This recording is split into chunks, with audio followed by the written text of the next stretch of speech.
Le soleil africain, implacable, darde ses rayons sur les rues poussiéreuses d'Abidjan, en Côte d'Ivoire, dans les années 1960. L'Afrique de l'Ouest porte le poids de siècles de colonisation, de traditions ancestrales et d'un christianisme formel qui peine à toucher les cœurs assoiffés du peuple. Les églises traditionnelles, engluées dans des liturgies froides et des doctrines importées, n'offrent guère plus que des rituels vides à une population qui aspire à un Dieu vivant. C'est comme si le ciel s'était tu sur cette terre, laissant des millions d'âmes errer dans les ténèbres spirituelles, tandis que les féticheurs et guérisseurs traditionnels semblent détenir plus de pouvoir que les prédicateurs en chair. Mais lorsque Dieu semble oublier un lieu, lorsque la religion devient une tradition morte et que le peuple perd espoir, c'est précisément à ce moment qu'il choisit les plus improbables pour ébranler les structures de l'enfer et apporter une révolution céleste. Et c'est dans une petite case en terre, au milieu de la pauvreté et de la simplicité, que le Très-Haut préparait secrètement un vase qui allait changer à jamais le visage du christianisme africain. Benjamin Kouassi, né le 11 septembre 1938, fils de parents pauvres de la région d'Abidjan. Rien dans son enfance ne laissait présager que ce garçon maigre, aux yeux brillants et au sourire timide, deviendrait l'homme qui ferait plier les rois, pleurer les foules et fuir les démons à la seule mention de son nom. Élevé dans une famille plus familière avec les rituels traditionnels qu'avec le véritable évangile, Benjamin voit sa mère lutter contre des maux mystérieux, tandis que les guérisseurs réclament des fortunes sans apporter aucune guérison. La pauvreté est une réalité constante, mais il y a quelque chose de différent chez ce jeune homme, une faim insatiable pour quelque chose de plus grand, une inquiétude qu'aucun rituel tribal ne parvient à satisfaire. Si cela vous touche, commentez maintenant. À 17 ans, encore perdu entre traditions ancestrales et questionnements existentiels, Benjamin rencontre pour la première fois des missionnaires chrétiens. Ce ne fut pas un coup de foudre. Le christianisme qui lui est présenté est aride, rempli de règles et dépourvu de puissance. Mais il y a quelque chose dans les Écritures qui l'attire comme un aimant. Il commence à fréquenter une petite église pentecôtiste où il entend pour la première fois parler d'un Jésus qui fait encore des miracles, qui parle encore à ses enfants, qui transforme encore des vies de manière surnaturelle. Mais c'est une nuit de décembre 1960 que le ciel s'ouvre littéralement sur la vie de Benjamin Kouassi. À 22 ans, sans emploi, sans perspective et portant le poids d'une famille qui dépend de lui, le jeune homme s'agenouille dans sa petite chambre, les larmes coulant sur son visage maigre, et fait une prière qui résonnera à travers les décennies. « Dieu, si tu es réel, si Jésus est véritablement ressuscité, je te donne ma vie entièrement. Mais j'ai besoin d'une preuve, j'ai besoin de te connaître vraiment. Ce qui se produit cette nuit-là transcende toute description humaine. C'est comme si le voile entre le ciel et la terre s'était complètement déchiré. Une présence glorieuse, pesante et en même temps douce emplit cette humble chambre. Benjamin sent des vagues d'amour divin laver son âme comme des eaux cristallines purifiant une rivière polluée. Ses larmes se transforment en saint rire, puis en pleurs brisés, puis de nouveau en une joie indescriptible. Il voit Jésus, non pas avec les yeux de la chair, mais avec une clarté spirituelle qui marque à jamais sa mémoire. Le Sauveur est là, réel, vivant, glorieux, avec des cicatrices qui brillent comme des étoiles et des yeux qui contiennent toute la compassion de l'univers. « Mon fils, entend-il cette voix qui est comme des eaux nombreuses? Je t'ai choisi avant la fondation du monde. Tu porteras ma gloire aux nations, et par toi des multitudes connaîtront ma puissance. Mais souviens-toi, la puissance ne vient pas de l'éloquence, mais de l'intimité, non pas de la gloire, mais du feu de l'autel. » Lorsque Benjamin se relève de terre, 3 jours plus tard, car il est resté prostré pendant 72 heures dans un jeûne et une prière involontaire, il n'est plus le même homme. Ses yeux portent une lumière différente, sa voix possède une onction qui fait trembler les pécheurs et crier les malades pour la prière. Il y a quelque chose dans sa présence que les gens ne peuvent expliquer, mais que tous ressentent. Dieu lui-même a touché ce jeune Africain. Si vous désirez ce feu, écrivez « Je veux » et priez sincèrement maintenant. Les premiers signes du pouvoir qui habite Benjamin commencent à se manifester de manière presque embarrassante pour son humilité. Marchant dans les rues d'Abidjan, des gens s'approchent de lui sans raison apparente, se mettent à pleurer et confessent des péchés qu'ils portent depuis des décennies. Une atmosphère de sainteté l'entoure comme un parfum céleste. Dans les marchés, les conversations informelles se transforment en séances de délivrance. Dans les bus, sa simple présence rend les ivrognes sobres instantanément et les prostituées abandonnent leur vie de péché sur le champ. Le premier miracle public enregistré a lieu un après-midi de 1961, alors que Benjamin rend visite à un ami à l'hôpital. Une femme a été désespérée par les médecins. Un cancer terminal a consommé ses organes internes, et elle agonise depuis des jours. En voyant le jeune prédicateur passer dans le couloir, elle crie d'une voix rauque « S'il vous plaît, homme de Dieu, priez pour moi. Je vais mourir. » Benjamin, mu par une compassion divine, s'approche du lit. Il ne fait pas de prière élaborée ni de rituel compliqué. Il pose simplement sa main sur le front de la femme et dit « Au nom de Jésus de Nazareth, la maladie sort de toi maintenant ». Ce qui se produit ensuite laisse les médecins, les infirmières et les membres de la famille dans un état de choc total. La femme ressent comme si un feu liquide traversait tout son corps, brûlant la maladie de l'intérieur. En quelques minutes, sa peau jaunâtre retrouve sa couleur saine, sa respiration se normalise et elle se lève du lit avec une force surnaturelle. Les examens ultérieurs ne montrent aucune trace de cancer. Le miracle se répand dans la ville comme un feu de paille, et des foules commencent à chercher le jeune homme qui porte le pouvoir de Dieu dans ses mains. Mais Benjamin savait que le pouvoir sans caractère est une catastrophe annoncée. Alors que les foules commencèrent à le suivre, il intensifia sa vie de prière et de jeûne de manière presque fanatique. Il passait des nuits entières prosterné, intercédant pour l'Afrique, pleurant pour les perdus, cherchant davantage la présence divine. Son Seigneur, priait-il en larmes, ne permet pas que je devienne un showman spirituel, que je ne perde jamais la simplicité du premier amour, que je ne serve jamais sans avoir été auparavant en ta présence. À partir de 1962, Benjamin commença à réaliser des croisades qui changèrent complètement le concept d'évangélisation en Afrique de l'Ouest. Ce n'étaient pas des événements religieux ordinaires, ce furent de véritables invasions célestes où le surnaturel devenait naturel. À Abidjan, lors de sa première grande croisade, plus de 50 000 personnes se massèrent dans un champ ouvert pour écouter le jeune prédicateur de 24 ans. Ce qu'elles vécurent resterait gravé dans la mémoire collective ivoirienne pour toujours. Des paralysés marchèrent, des aveugles virent, des sourds entendirent. Mais le plus impressionnant n'était pas les miracles physiques, c'était la transformation spirituelle instantanée qui se produisait lorsque Benjamin prêchait. Des sorciers renonçaient publiquement à leur pouvoir, brûlant leurs amulettes dans des feux de joie qui duraient des heures. Des chefs tribaux se convertissaient avec leur clan entier. Des politiciens corrompus confessaient leurs crimes et restituaient ce qu'ils avaient volé. Partagez ce message avec quelqu'un qui a besoin d'être réveillé. L'une des scènes les plus marquantes eut lieu lors d'une croisade à Ouida en 1000. Un sorcier connu de la région, redouté pour sa capacité à maudire les gens, arriva à l'événement avec l'intention de défier publiquement le pouvoir de Benjamin. Il portait avec lui un serpent venimeux et des amulettes qui, selon lui offriraient une protection contre toute magie chrétienne. Lorsqu'il monta sur scène pour confronter le prédicateur, quelque chose d'extraordinaire se produisit. Benjamin ne regarda même pas directement le sorcier. Il continua simplement à prêcher sur l'amour du Christ, mais une atmosphère de gloire descendit sur le lieu avec une telle intensité que le sorcier tomba prosterné, tremblant violemment. Le serpent qu'il portait mourut instantanément, et ses amulettes commencèrent à se briser toutes seules. Au milieu des larmes de repentance, l'homme cria à toute la foule, « Le Dieu de cet homme est le vrai Dieu. Je renonce aux ténèbres et j'accepte Jésus comme mon Seigneur. » La conversion fut si authentique qu'il devint l'un des évangélistes les plus puissants de la région. Mais ce qui impressionnait encore plus que les miracles était l'humilité inébranlable de Benjamin. Plus Dieu l'utilisait, plus il se cachait dans le secret. Plus les foules l'acclamaient, plus il s'humiliait devant le Très-Haut. « Je ne suis rien », répétait-il constamment. « Je ne suis qu'une plume dans la main de l'écrivain divin. Toute la gloire appartient à Jésus. » Cette humilité authentique devint le secret de son onction extraordinaire. Alors que d'autres prédicateurs africains commencèrent à s'enorgueillir des dons qu'ils recevaient, Benjamin restait brisé. Il passait jusqu'à 12 heures par jour en prière, jeûnait des semaines durant, et pleurait pour les perdus comme s'ils étaient ses propres enfants. « Seigneur, priait-il, que je n'oublie jamais que sans toi je ne peux rien faire, que je ne serve jamais sans avoir d'abord pleuré pour ceux qui vont m'entendre. Sentez-vous cet appel? Alors ne vous taisez pas, répondez. » L'impact de Benjamin ne se limitait pas aux croisades, son quotidien était un miracle ambulant. En 1967, lors d'un voyage en train vers Kano, au nord du Nigeria, quelque chose de surprenant se produisit. Le train était bondé, avec des passagers de diverses religions, chrétiens, musulmans, pratiquants de religions traditionnelles. Benjamin avait acheté un billet ordinaire et s'était assis discrètement dans un coin, lisant sa Bible en silence. Mais la présence qu'il portait commença à se manifester de manière surnaturelle.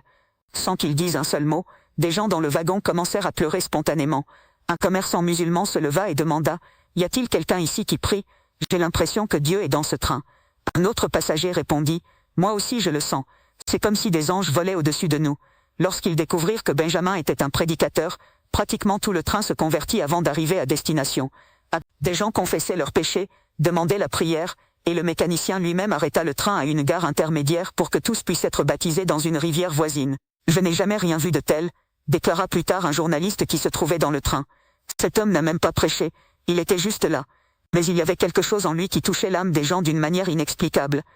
Dans les usines où Benjamin travaillait pour subvenir à ses besoins avant de se consacrer entièrement au ministère, le même phénomène se reproduisait. Des ouvriers arrêtaient spontanément leurs machines pour prier.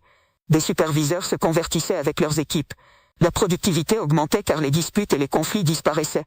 Lorsque Benjamin arrivait au travail, témoigna un ancien collègue, c'était comme si la paix de Dieu descendait sur tout l'environnement. Des gens qui se haïssaient depuis des années se réconciliaient le même jour. Mais tout ne fut pas rose dans le ministère de Benjamin Idahosa. Comme tout véritable revivaliste, il rencontra une résistance féroce tant du monde que des secteurs religieux établis. Les dirigeants d'églises traditionnelles l'accusaient de fanatisme pentecôtiste et de charlatanisme religieux. Des politiciens tentèrent d'interdire ces croisades, craignant que les transformations spirituelles n'affectent le contrôle social qu'ils exerçaient sur les masses. L'opposition la plus sévère vint paradoxalement de l'intérieur même du christianisme. Des dénominations historiques, gênées par la croissance explosive du mouvement pentecôtiste que Benjamin représentait, lancèrent une campagne systématique pour discréditer son ministère. Elles répandirent des rumeurs selon lesquelles il utilisait des astuces psychologiques, engageait des gens pour simuler des miracles et exploitait financièrement les fidèles. Certains allèrent jusqu'à organiser des manifestations lors de ces croisades. Laissez un « Amen » si vous croyez que ce mouvement peut arriver aujourd'hui. La réponse de Benjamin à ces persécutions révéla la profondeur de son caractère chrétien. Au lieu de riposter ou de se défendre publiquement, il intensifia encore davantage sa vie de prière. « Seigneur, priait-il en larmes, s'il y a quelque chose en moi qui ne te plaît pas, montre-le-moi afin que je puisse me repentir. Mais si cette opposition vient de l'ennemi, que ta gloire soit encore plus manifeste à travers la persécution. » Et c'est exactement ce qui s'est passé. Plus on l'attaquait, plus Dieu confirmait son ministère par des signes et des prodiges extraordinaires. Lors d'une croisade à Port Harcourt en 1969, alors que des manifestants religieux tentaient d'interrompre l'événement en criant des accusations, Benjamin a simplement cessé de parler et a commencé à prier à voix basse. Ce qui s'est passé ensuite a réduit au silence tous les critiques. Une pluie intempestive s'est mise à tomber uniquement sur les manifestants, tandis que le lieu de la croisade restait complètement sec, même sans couverture. Les opposants ont été trempés en quelques minutes, tandis que les plus de 30 000 personnes présentes à la croisade n'ont pas senti une seule goutte. Mais le plus impressionnant, c'est que lorsque la pluie s'est arrêtée, plusieurs des manifestants se sont approchés de la scène en pleurant et en demandant pardon. Dieu m'a montré que je me battais contre lui, a confessé publiquement l'un des leaders de l'opposition. Cet épisode est devenu légendaire en Côte d'Ivoire et a définitivement consolidé la réputation de Benjamin comme un homme véritablement oint par Dieu. Mais pour lui, le plus important n'était pas la vindication publique, mais le fait que même ses persécuteurs avaient été touchés par la miséricorde divine. Les phrases que Benjamin prononçait pendant ses prêches sont devenues des repères dans l'histoire du christianisme africain. L'Afrique n'a pas besoin d'un christianisme importé, mais d'un Jésus vivant qui comprend notre culture et transforme nos cœurs. Déclarait-il avec une autorité prophétique. Dieu ne fait pas exception de personne ou de nationalité. Le même pouvoir qui a agi sur les apôtres est disponible pour nous aujourd'hui. L'une de ses déclarations les plus marquantes a eu lieu lors de la croisade historique d'Accra, au Ghana, en 1971. Devant plus de 100 000 personnes de 15 pays africains différents, Benjamin a crié d'une voix qui a résonné à des kilomètres à la ronde. Je prophétise sur ce continent, l'Afrique se relèvera spirituellement. De cette terre sortiront des missionnaires pour le monde entier. Ce que Dieu a fait à Jérusalem, il le fera à Abidjan. Ce qui s'est passé à Antioche, se produira à Nairobi. L'Afrique sera une puissance spirituelle mondiale. Beaucoup à l'époque ont considéré ces paroles comme exagérées ou comme le fruit d'un nationalisme religieux. Aujourd'hui, des décennies plus tard, nous constatons l'accomplissement prophétique impressionnant. L'Afrique est devenue le continent ayant la plus forte croissance chrétienne au monde, et des missionnaires africains portent l'évangile en Europe, en Amérique et en Asie. Si vous avez suivi ce récit jusqu'ici et que vous sentez votre cœur brûler de cette fin d'un véritable mouvement de Dieu, je veux vous faire une invitation spéciale. Abonnez-vous maintenant à cette chaîne et activez la cloche des notifications, car nous ne faisons que commencer à dévoiler les secrets des grands réveils de l'histoire. Il y a beaucoup plus à découvrir sur la façon dont ces hommes et ces femmes ordinaires sont devenus des canaux extraordinaires du pouvoir divin. Et si Dieu a fait cela avec eux, il peut le faire aussi avec vous. Mais vous devez être connecté pour ne rien manquer de ces révélations qui peuvent transformer complètement votre vie spirituelle. Et ce qui différenciait vraiment Benjamin des autres prédicateurs de l'époque, c'était sa passion authentique pour les âmes perdues. Ce n'était pas seulement des nombres ou des statistiques pour lui, chaque personne qui se convertissait était une victoire personnelle sur les ténèbres. Pendant ses veillées nocturnes, il pleurait des noms spécifiques de personnes qu'il avait rencontrées, intercédant pour leur famille, pour leur libération, pour leur restauration. Une histoire particulièrement touchante s'est déroulée en 1972, lors d'une croisade à Abidjan, en Côte d'Ivoire. Une jeune prostituée française, qui avait déménagé en Afrique pour fuir des problèmes en Europe, a décidé d'assister à l'événement plus par curiosité que par intérêt spirituel. Elle était complètement droguée et envisageait de ridiculiser le prédicateur africain. Lorsque Benjamin est monté sur scène et a commencé à parler de l'amour inconditionnel de Jésus, quelque chose de surnaturel s'est produit. Sans savoir qui elle était ou où elle était assise, le prédicateur s'est arrêté au milieu du message et a dit « Il y a une jeune femme ici qui vient de très loin, portant des douleurs profondes et cherchant l'amour au mauvais endroit. Jésus veut que tu saches qu'il te connaît par ton nom, connaît ton histoire et a un plan merveilleux pour ta vie. » La Française a commencé à pleurer de manière incontrôlable. Plus tard, elle témoignerait. C'était comme si Dieu me parlait directement à travers cet homme. Il a dit des choses sur ma vie que personne ne savait. il a parlé de blessures de mon enfance, que je n'avais jamais racontées à personne. À ce moment-là, j'ai su que Jésus était réel, et qu'il m'aimait malgré tout. Sa conversion a été si radicale qu'elle a complètement abandonné sa vie antérieure, est devenue missionnaire, et a par la suite fondé un ministère de restauration pour les femmes en situation de prostitution. Benjamin Idahosa m'a sauvé la vie, disait-elle des années plus tard. Mais plus que cela, il m'a montré un Jésus réel qui transforme complètement. Ce que Dieu a fait avec lui, il peut le faire avec vous. Mais la décision commence sur votre autel. Le secret derrière le pouvoir extraordinaire qui agissait à travers Benjamin résidait dans sa vie de dévotion radicale. Alors que d'autres prédicateurs se contentaient de prières rapides et de jeûnes occasionnels, il avait fait de l'intimité avec Dieu son obsession sainte. Il se réveillait à 4 heures du matin tous les jours, sans exception, pour passer 2 heures en prière et en étude biblique avant toute activité. Il jeûnait régulièrement pendant des périodes de 7, 14 et même 21 jours, cherchant non seulement le pouvoir ministériel, mais surtout l'intimité avec le Père. « Je préfère mourir que de servir sans onction », déclarait-il fréquemment. Mieux vaut annuler une croisade que de monter sur scène, sans avoir été en présence de Dieu. Cette attitude radicale envers la vie spirituelle le différenciait complètement des prédicateurs qui dépendaient de techniques rhétoriques ou de manipulation émotionnelle. Pendant ces veillées de prière, les voisins racontaient qu'ils entendaient Benjamin pleurer, intercéder, et parfois rire d'extase spirituelle. C'était comme s'il parlait à quelqu'un qui était physiquement présent dans la pièce, a témoigné un jour son épouse Marguerite. Je le voyais gesticuler, répondre à des questions qu'il était le seul à entendre, et parfois il restait prostré pendant des heures comme s'il était devant un roi. Cette intimité avec Dieu se reflétait de manière extraordinaire dans ses ministères publics. Benjamin ne prêchait pas des sermons appris par cœur ou des messages théologiques complexes. Il partageait simplement ce qu'il avait reçu du Seigneur durant ses heures secrètes de prière. C'est pourquoi ses paroles portaient un poids spirituel qui pénétrait jusqu'à la moelle des os, selon la description biblique. En 1974, lors d'une des plus grandes croisades jamais réalisées en Afrique, plus de 200 000 personnes à Kinshasa, République démocratique du Congo, Benjamin a démontré comment la véritable onction opère. L'événement avait été planifié des mois à l'avance, mais le matin de la croisade, il s'est réveillé sans ressentir la présence de Dieu de manière habituelle. Au lieu de se fier à son expérience ou à son charisme personnel, Benjamin s'est enfermé dans sa chambre d'hôtel et a dit aux organisateurs « Je ne sortirai pas d'ici tant que le Seigneur ne viendra pas sur moi, même si nous devons tout annuler. » Pendant 6 heures consécutives, il a prié, jeûné et cherché la face du Très-Haut avec larmes et humilité. Quand il est finalement sorti de sa chambre, son visage brillait littéralement. Des témoins rapportent qu'il y avait une luminosité surnaturelle autour de lui. La croisade qui a suivi a été l'une des plus puissantes de sa carrière. Plus de 50 000 personnes se sont converties en une seule nuit, des centaines de miracles ont été documentés, et l'impact spirituel sur Kinshasa a duré des décennies. Le prix reste le même, des nuits blanches à l'autel, des larmes d'intercession, des jeûnes qui brisent la chair, une humilité qui résiste à la vanité. Mais la récompense reste aussi la même, une onction qui transforme, un pouvoir qui libère, une gloire qui bouleverse les structures. Benjamin Kouassi est parti pour l'éternité, mais son Dieu est toujours vivant. Son Jésus continue à faire des miracles. Son Saint-Esprit continue à chercher des vases prêts à être brisés afin que la gloire divine soit répandue. La question finale n'est pas de savoir si Dieu peut vous utiliser. La question est de savoir si vous êtes prêt à payer le prix que Benjamin a payé. Si vous êtes prêt à échanger le confort pour la conquête. Si vous êtes prêt à échanger l'approbation humaine pour l'approbation divine. Si vous êtes prêt à échanger une vie ordinaire pour un héritage éternel. Si la réponse est oui, alors ne perdez pas de temps, sortez de votre zone de confort spirituel. Allez dans votre secret. Cherchez la face de Dieu comme on cherche un trésor caché. Pleurez pour les perdus comme on pleure pour ses propres enfants. Jeûnez comme celui qui a une faim désespérée du ciel. Et préparez-vous à voir ce que Dieu fera par le biais d'une vie entièrement consacrée à ses desseins. L'Afrique a été secouée par Benjamin Kouassi parce qu'il a d'abord été secoué par Dieu. Votre nation, votre ville, votre famille peuvent être secouées par vous, mais vous devez d'abord être secoué par le Très-Haut. L'autel est préparé. Le sacrifice a été accepté. La flamme est allumée.